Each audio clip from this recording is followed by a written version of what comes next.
Uganda with a better generation. Uganda buli omu gye yeeyagaliramu.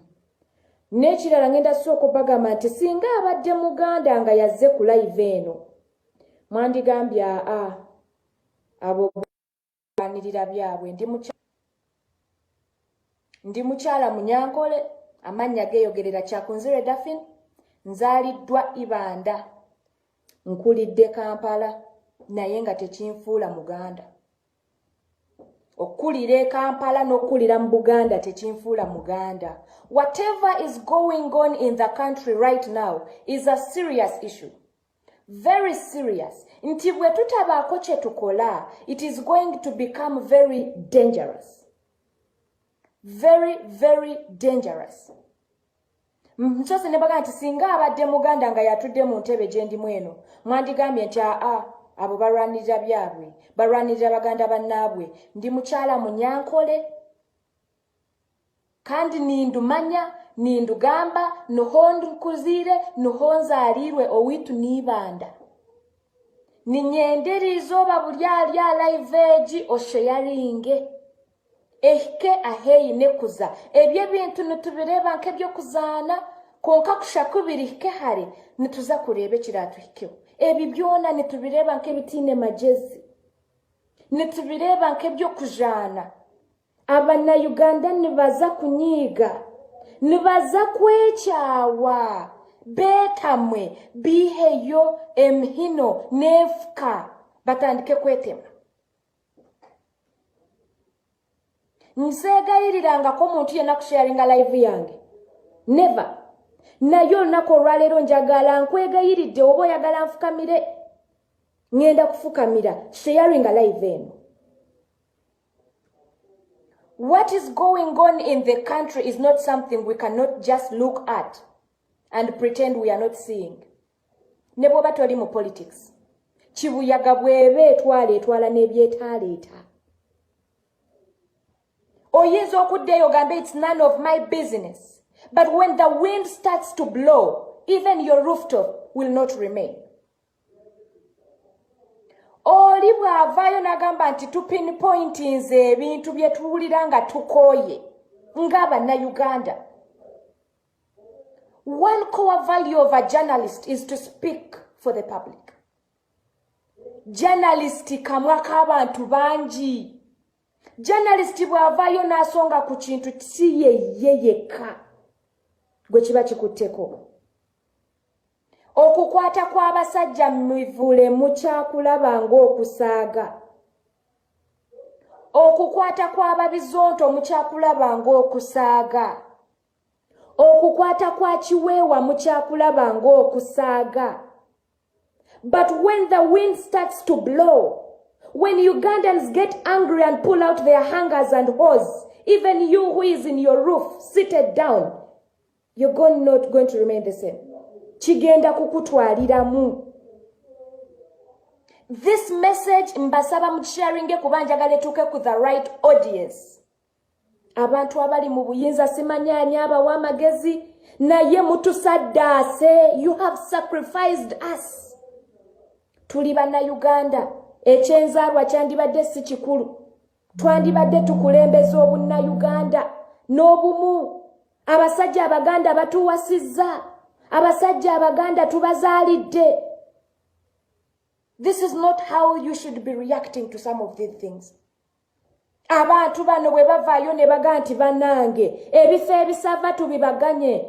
You don't have to arrest them. Oli bw'avaayo n'ayimba oluyimba. It is so funny ebintu bino biri coincidence esawa zino abaana bonna be bakwata Baganda. Basajja mivule Muganda. Bizonto Biganda. Kiweewa Muganda. These things are so happening by coincidence. Nti abasajja bano bagenda kunyiiga mbagambye kibuyaga bwebe etwala n'ebyetaleeta. Ate nga bano abantu abali waggulu be babiteekawo. We as the civilians, we as the Ugandans, we don't have this in us. Tuli kimu. Bano abasajja tubazaalidde tubawasizaamu tubafumbiddwa. Abasajja bano ekintu kye mukola mukiraba ng'ekyokusaaga. naye bwe mutach handling with maturity. If you don't handle this issue with maturity, ekyatuuka e Rwanda kiyinza okuba nga kiri ku board essaawa zino kikonkona kiyingira Uganda. It could be on its way. Kubanga bano abantu banna Uganda. Oli bw'avaayo nakugamba nti ebifo bino mubigabanyemu equally. Don't arrest them. Mwenga cabinet mutuule wansi mulabe ensonga y'abano abantu. Communication yaabwe eri ki? Oli bw'avaayo nakola composition. Nga mazima amatuufu kale bandi basibidde nga si mazima bituufu. If they ask you, ani akulembera eggwanga muki? Ani akulembera SFC muki? Ani akulembera ISO muki? Ani akulembera ebyenjigiriza muki? What would you answer if those questions are directed to you? Why do you want to make people telling the truth look like liars? Atenga mwe muli mu nsobi. Ekintu kino sikyogerako because I am a Munyankole. I speak because I am a Ugandan. Ate gye tulaga kigenda kututwalira mu ffenna bannaalumanya ne bessaalumanya. Ekyatuuka e Rwanda kiyinza okuba nga kiri ku border. These things byonna bazze babigamba inciting violence. Tewali inciting violence esinga ku kyemukola essaawa zino. Bw'okwata kiweewa n'omuggaliro olw'okuba yayimba Nantaba. You have already incited violence. Okumyemu omuliro mu bantu. Bw'okwata abasajja mivulo olw'okuba avuddeyo n'abuusa abantu ebigenda mu ggwanga. You have already incited violence mu bantu. Bano abantu bemukwata si be bali mu inciting violence. You are the people inciting violence. The only problem is naffe banatsaalumanya netaalumanya tugenda kulugwamu. We are all going to be taken in that category. Mbagambye nze sitera kwegayirira muntu kusharinga video yange. Naye olwaleero nyamba. Ate sifuddeeyo oba ngoberedde kiweewa oba ngoberedde basajja mivule naye nga gano ge mazima. Our top officials ge mazima. Ebintu bye musalawo essaawa zino bigenda kutulumya ffe. Ebintu bye musalawo abantu bataano bigenda kulumya eggwanga lyonna. Ndi mukyala Munyankole siri Muganda. Nzaaliddwa Ibanda si kumpi nnyo wala nnyo. Singa mbadde Muganda mwandigambye batandise. Ndyo Munyankole konka ebintu ebimu byonna mukola ne biza kututwalira mu twena. Abatiine mushango nabino mushango. Abenjo mulimwe mushwirine. Abakazi banyu n'Abanyankole. Abantu abamukozesa mu office zanyu n'Abanyankole. Konkitwa bamwe tuli Abannayuganda. We don't look on Abunyankole. Tukureba ngo tuli Abanyankole, tuli Abannayuganda. Abaganda batushwire, batuziremu abaana. Nitwereba nk'omuntu omwe. Konka ebimulyo n'omusharaho nibiza kutukyondooza twena. Twena.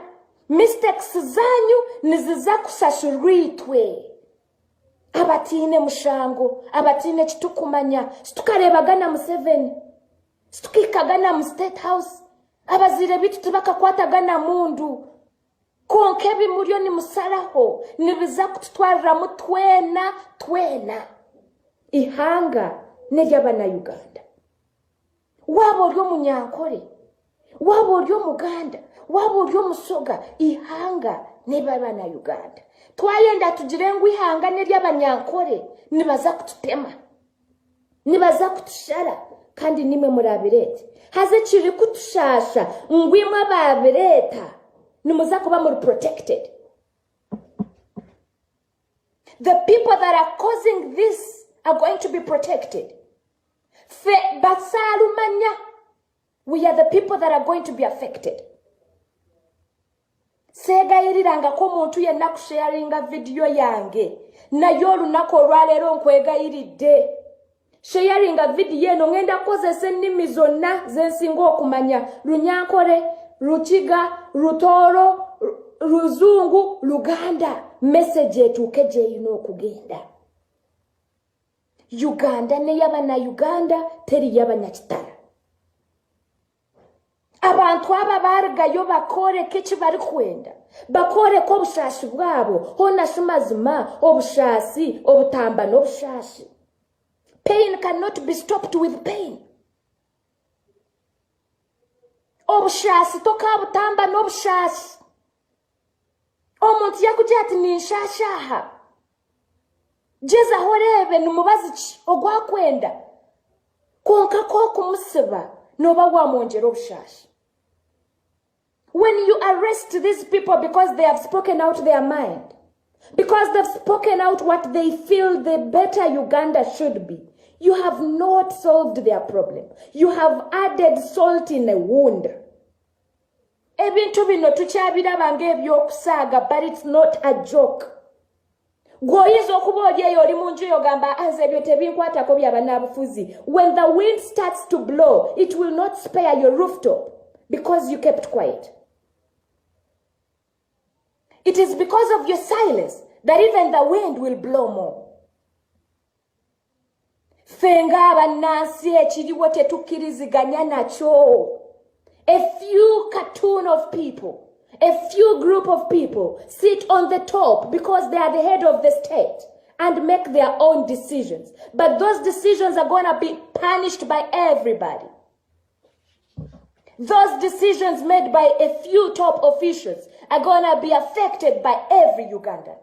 This is my communication. Siri Muganda. I am not one. But one thing I know is I'm a Ugandan. Sikulembeza cha kuba munyankole. It's not an issue here. What is an issue here is a Ugandan. Oboli Musoga, Oboli Mugisu, Oboli Wawa. We are supposed to be one as Ugandans. Mwabanyankole abanyakitala abadye eyonga musembe ebintu bino ebiri mu happeninga mu ggwanga. Abasajja bajja kunyiiga.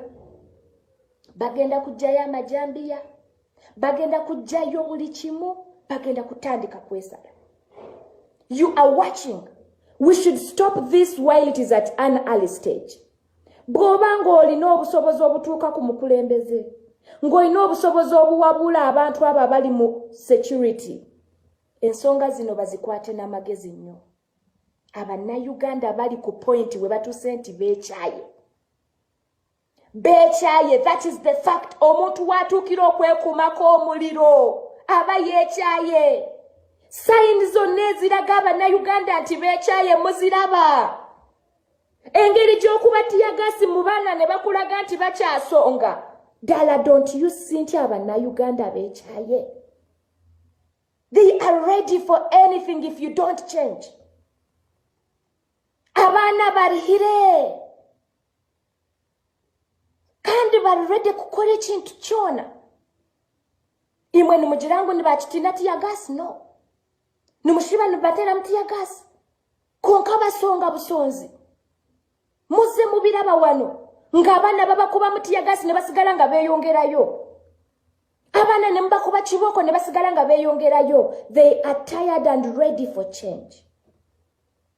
Abaana bano tebasaanibwa kubanga obulumi bwabwe buddibwamu na bulumi. Obushasi tubukubaasa kwihaho obushasi. One thing you have to do is act and lead the country maturely. Sibeerangako wano ne mbaga abannaye mbeegayiridde musharinge live yange. I have never naye ekijja bwe twakikwata n'amaanyi nze mbabuulira amazima ga Katonda obusajja bwekyaye. I'm telling you the truth. Ugandans are tired.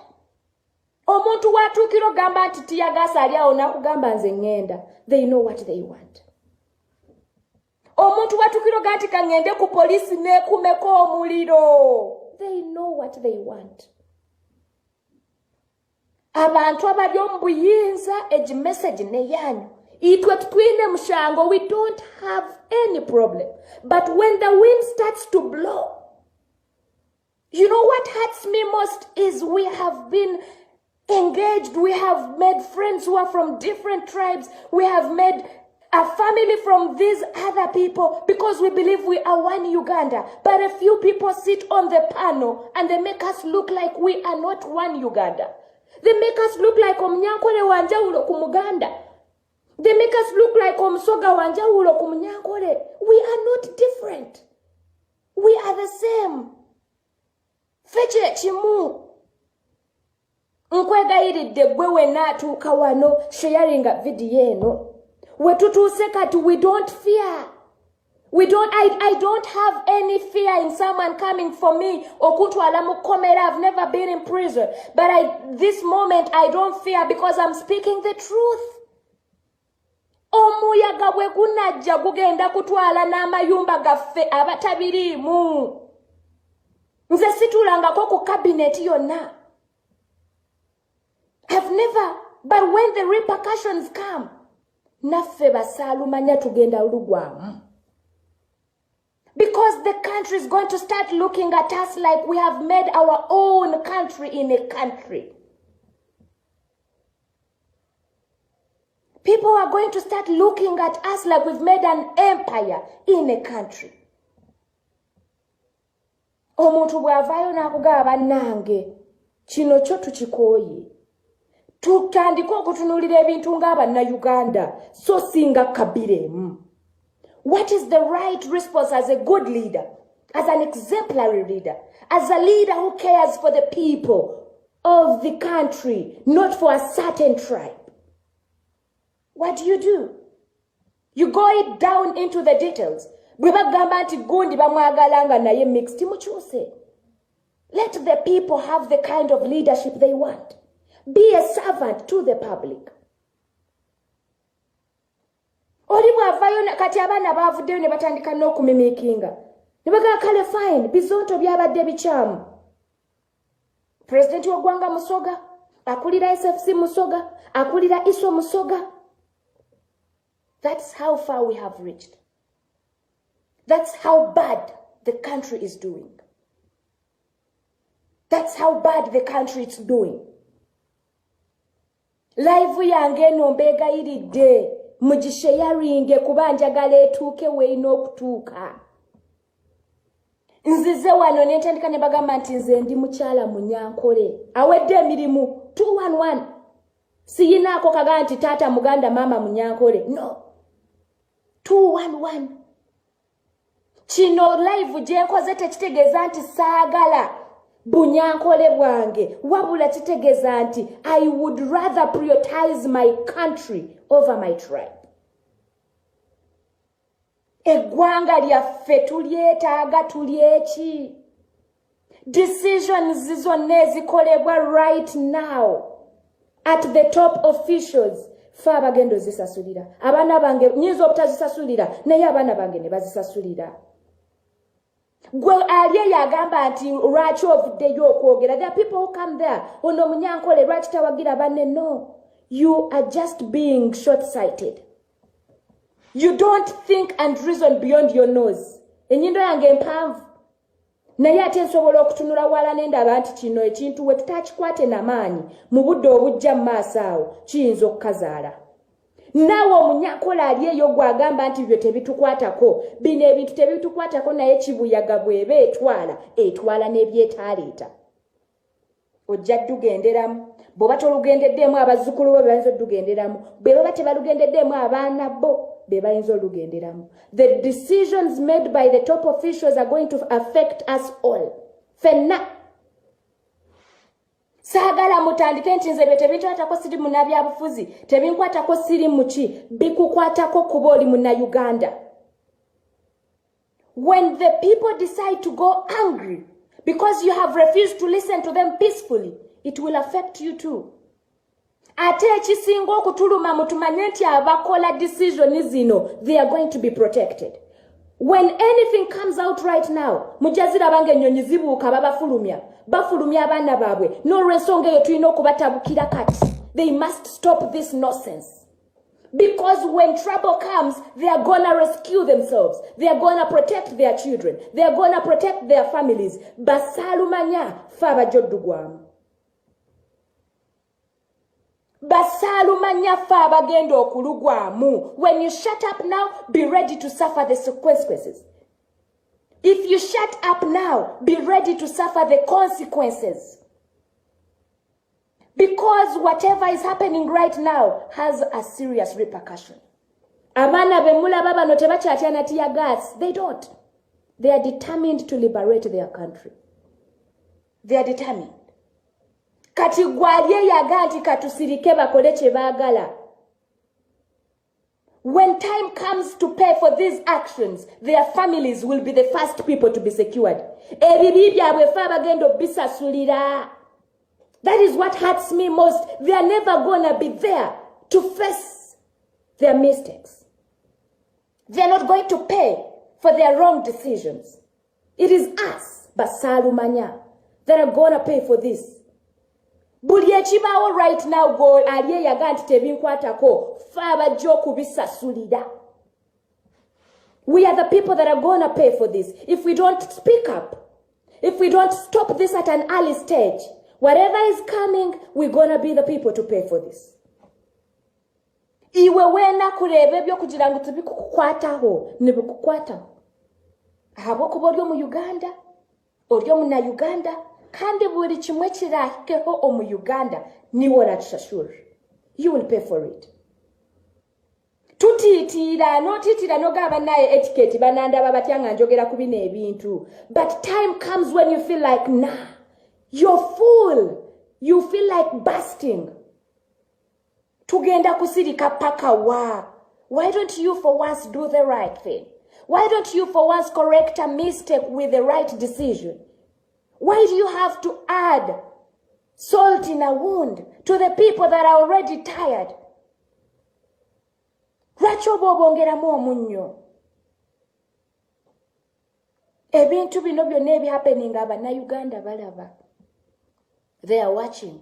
And my point today is we, the people that are not even having a hand in this, are the people that are going to pay for them. Bine bintu wono vaino gamba nze politics tankwata ko I'm gonna shut out in a house. I have a job. You've been given a job. You're working. You're being paid. I want you to know that the suffering Ugandans are bigger than the okay. The majority of the Ugandans are not okay. You're just a small group of the minorities. You're just a small group of the minorities. Yesonga rachi musindika abasirikale ne bajjuza bwayise naye abantu ne babanga bangi okusinga abasirikale ne muba tubatiya gasi nga tebasobola na kuvaawo paka ne batuso omukulembeze waabwe magere. Why can't you be wise enough ne musome embeera zino? Read. Ente bw'ogitwala ku ttale n'egaana okunywa amazzi